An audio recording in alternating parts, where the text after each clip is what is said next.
Vejam que a espiritualidade diz para nós assim, que Deus existe desde todo o sempre e nós nunca podemos imaginar esse Deus ocioso. Então aí já tem uma questão que a gente precisa avaliar, uma questão que a gente precisa olhar para esse Deus. E ele fala que a matéria, ela vem em decorrência, né, da criação desse Deus. Mas que desde que Deus é Deus, desde que ele existe, e é de todo sempre, ele nunca esteve ocioso, sempre esteve criando. Nós nos confrontamos, e talvez o livro mais apropriado para que a gente possa ter esse entendimento, também nós temos um livro chamado A Gênese, onde nós vamos entender, detalhe por detalhe, tudo aquilo que às vezes a gente conheceu de uma forma bíblica, mas que a espiritualidade tem uma outra explicação, tá? A gente precisa entender o seguinte, a ciência do espiritismo, o espiritismo além de ser uma doutrina religiosa, ele nasce primeiro, sobretudo, como uma ciência do mundo espiritual, né? Depois, ele tem uma continuidade, uma segunda função, que é filosófica, a partir do momento que ele traça e trata das nossas questões do nosso dia a dia, do nosso comportamento, e ele transforma esse comportamento através daquilo que a gente aprende através do Espiritismo, né? E ele tem uma finalidade, ele tem um final religioso, a partir do momento que é uma doutrina que é amparada, balizada na doutrina de Jesus, tá? Pode passar aqui para mim que eu já coloco aqui. Então, dentro desse contexto, a gente precisa entender que nasceu como ciência. Nasceu de um questionamento de um cara que era cientista, que era pesquisador e que queria entender coisas que as pessoas até ousavam perguntar, mas que era proibido responder, né? E quando você questionava mais, quando você ia mais a fundo, você era tido como um herege, como onde já se viu você querer saber das coisas do alto, como já se viu você querer saber das coisas de Deus. E a espiritualidade vem dizer para nós assim, olha só, Deus existe desde todo sempre. E a gente imaginando esse Deus, a gente jamais pode imaginar esse Deus ocioso. Quando nós nos debruçamos sobre o estudo bíblico, nós vamos sim entender que existiu ali uma forma, né, uma forma lúdica de explicar a criação do mundo para nós.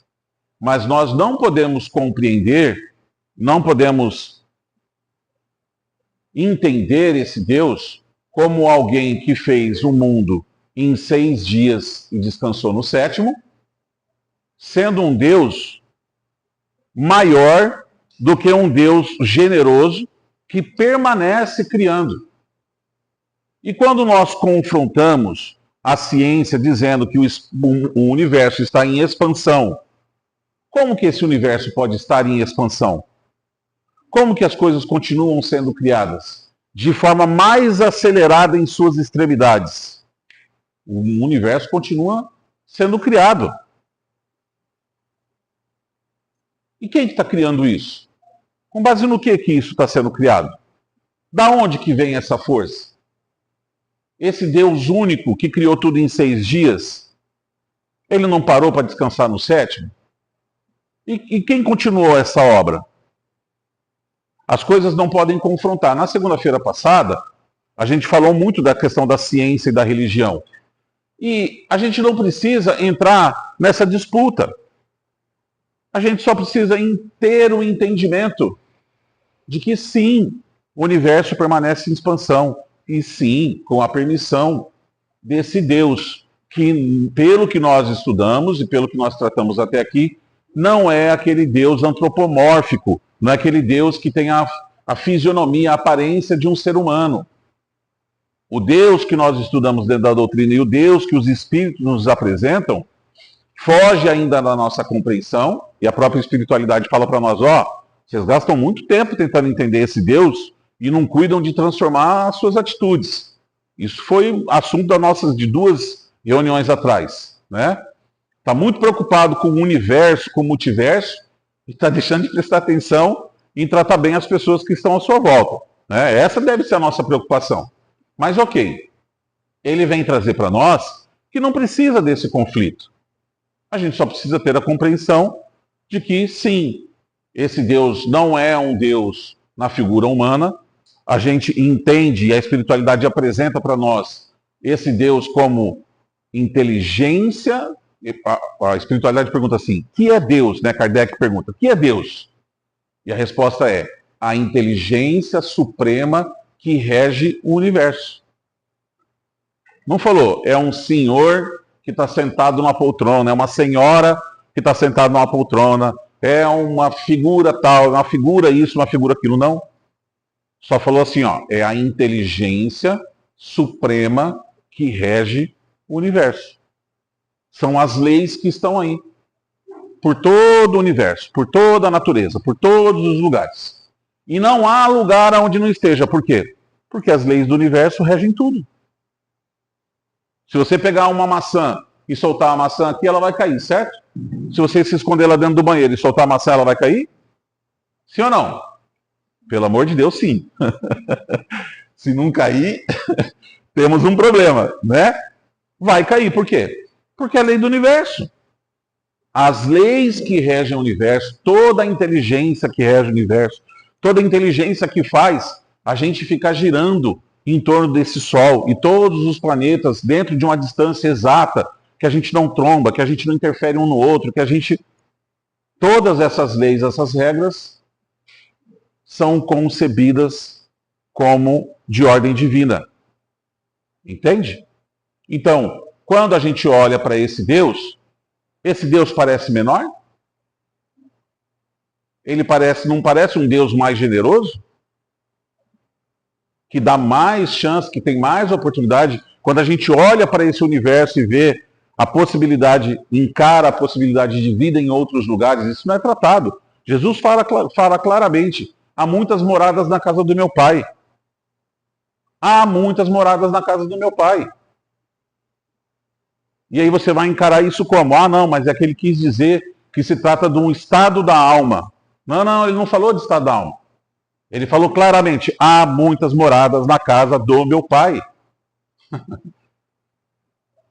Então, a gente tem que entender essa generosidade, essa forma, né, de Deus de estabelecer a matéria e que ela continua sendo criada. Ok, beleza, entendi.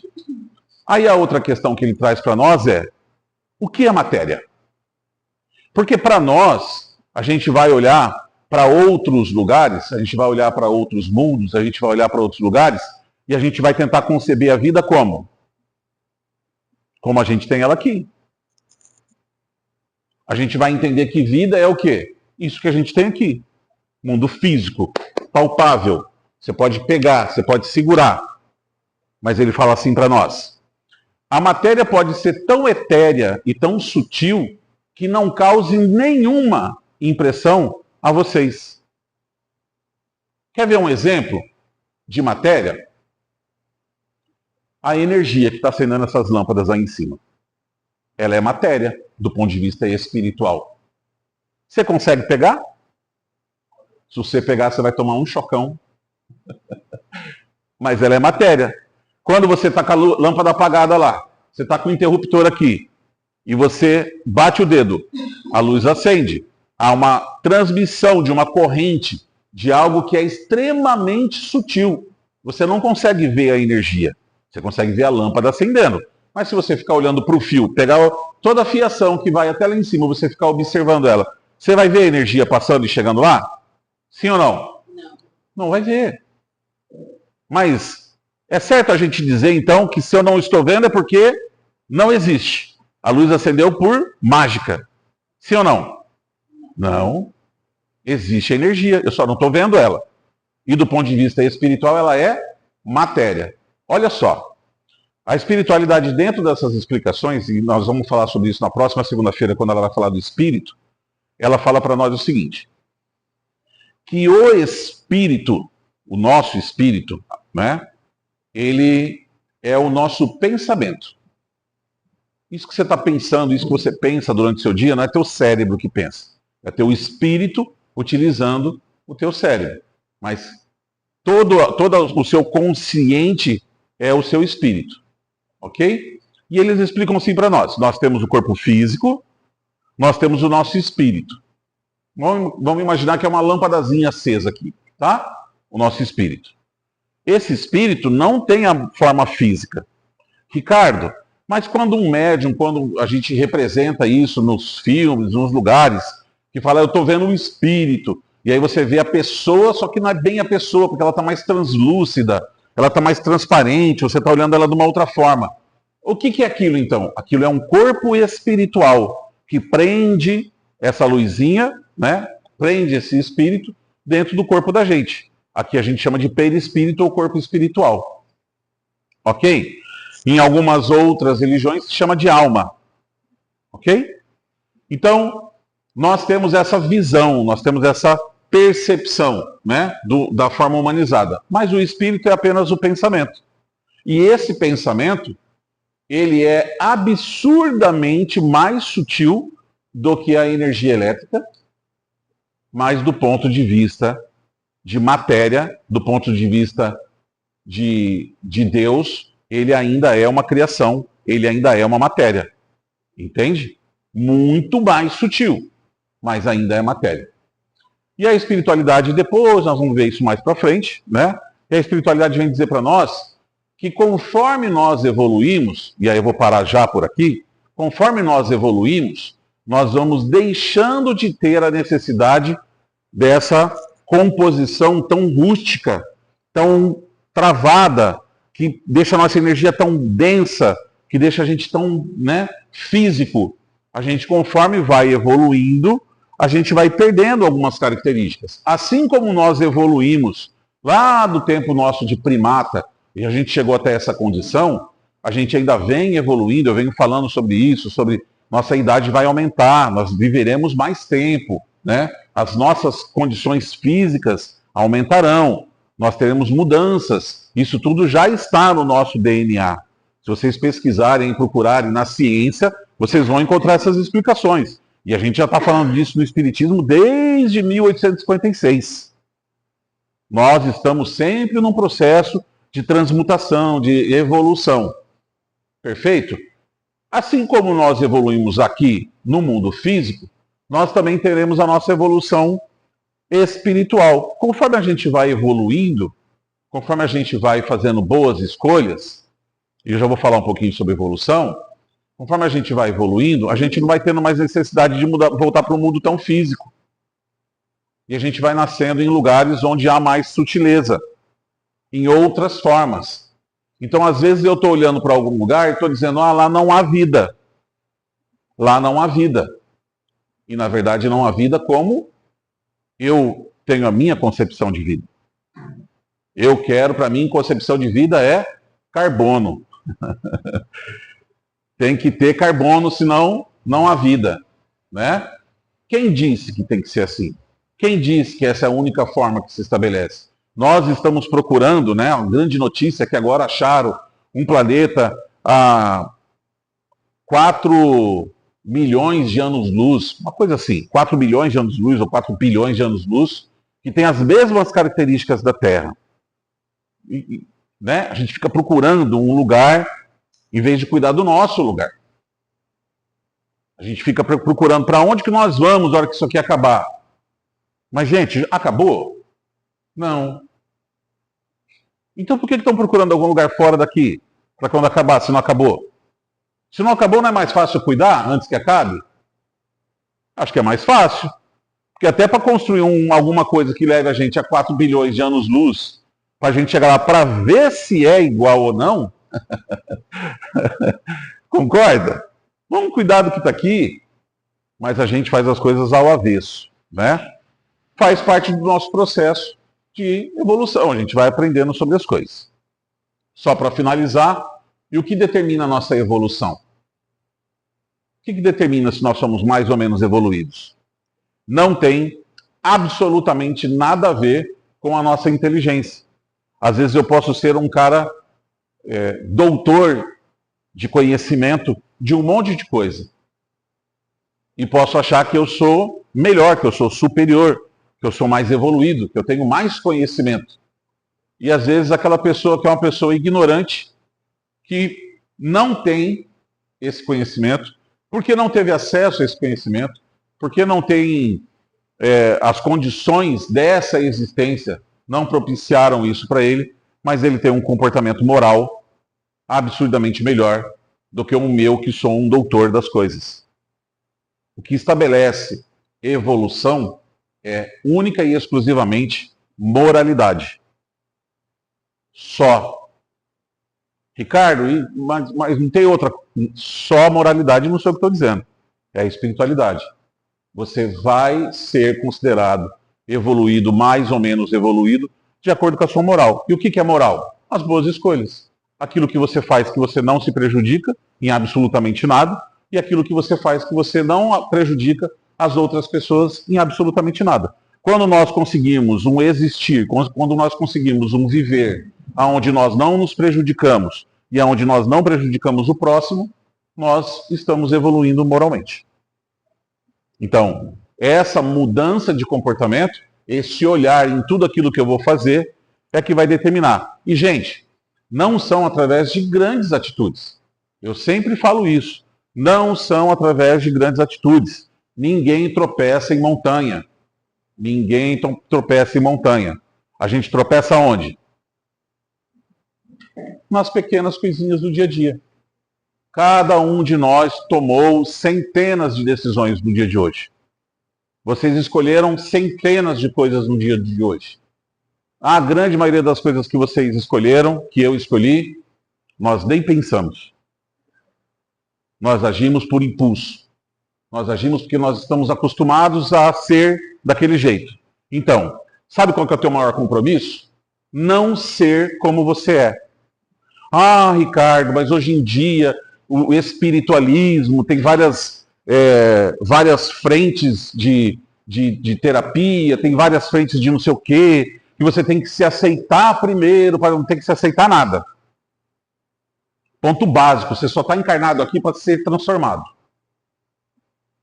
Você só veio para a Terra para ser transformado. Se fosse para continuar sendo a mesma coisa, você não tinha vindo. O compromisso que nós assumimos lá no alto, na espiritualidade, quando nós encarnamos, foi: eu vou sair de lá melhor do que eu estou chegando lá agora. Esse foi o único compromisso que nós assumimos. Então, não tem essa de aceitação do meu eu interior, aceitação do meu jeito de ser, porque nada disso. Nada disso. E não sou eu que estou falando. Aliás, eu estou reforçando. Mas isso não é uma crença minha. O nosso único objetivo de reencarnação, o nosso único objetivo de estar presente dentro do corpo físico aqui, testando as coisas, testando nós mesmos, é a nossa transformação. Se for para sair daqui igual, não valeu de nada. O Chico, ele fala de uma coisa, que ele fala assim, ele atendia muito as mães, né? Chico atendia muito as mães. E aí, todo mundo falava que a maior dor do mundo é a dor de uma mãe que enterra seu filho. Isso é uma frase que todo mundo conhece. E o Chico sempre falou assim, essa não é a maior dor do mundo. A maior dor do mundo é a dor moral. É você chegar lá, ver o compromisso que você tinha de transformação e ver que você teve a oportunidade e ver que você não fez. Essa é a maior dor do mundo. Uma existência inteirinha que não foi aproveitada porque eu estava distraído, porque eu estava querendo ser eu. Eu estava discutindo com meu irmão, eu estava discutindo com a minha irmã, porque eu tenho razão. Porque esse é o meu jeito de ser. Porque eu gosto assim. Eu terminei um relacionamento que era importante, porque aquele relacionamento me empurrava, me cobrava umas situações que eu precisava mudar o meu comportamento. E eu não queria mudar o comportamento. Quando você me conheceu, eu já era assim. E se você não está feliz, você toma teu rumo. Porque eu vou continuar sendo assim. Né? E aí você passa a tua existência inteirinha sendo assim. E aí quando você chegar lá no mundo espiritual, que você se encontrar consigo mesmo, você vai falar assim, por que que eu sou assim, Senhor? Por que que eu fiz isso? Joguei uma vida inteira fora, querendo ser eu mesmo. E o nosso compromisso é de mudança. Nosso compromisso é de mudança. Então, quando nós falamos de evolução, é disso que nós estamos falando. Mudar as nossas atitudes, mudar o nosso comportamento. Seja dentro, eu vou deixar dentro de casa por último, que é o mais difícil. Seja na rua, seja no trabalho, seja na escola, seja em todos os lugares, inclusive dentro de casa, que é beira impossível. Tem gente que fala dentro de casa, eu falo que é dentro do ringue, né? Dentro do ringue, de boxe, de UFC, né? Lar, chamado luta, artes marciais e revólver. Lar, né? Ali é o nosso maior desafio. E a gente trata muito bem as pessoas de fora da casa, às vezes, e dentro da nossa casa, nós não tratamos como as pessoas de fora. Se a gente tratasse as pessoas de casa como a gente trata as pessoas de fora, os lares seriam melhores. Então a gente precisa olhar para isso, né? Então nós estamos falando de matéria, nós estamos falando de sutileza, né? De evolução, de como essa vida ela pode proceder, de como ela pode existir em outros lugares que fogem do nosso conhecimento. E a espiritualidade vai mostrar cada vez mais isso para nós. Nós estamos no segundo capítulo. Tem um monte de coisa para a gente ver. Amém, Jesus?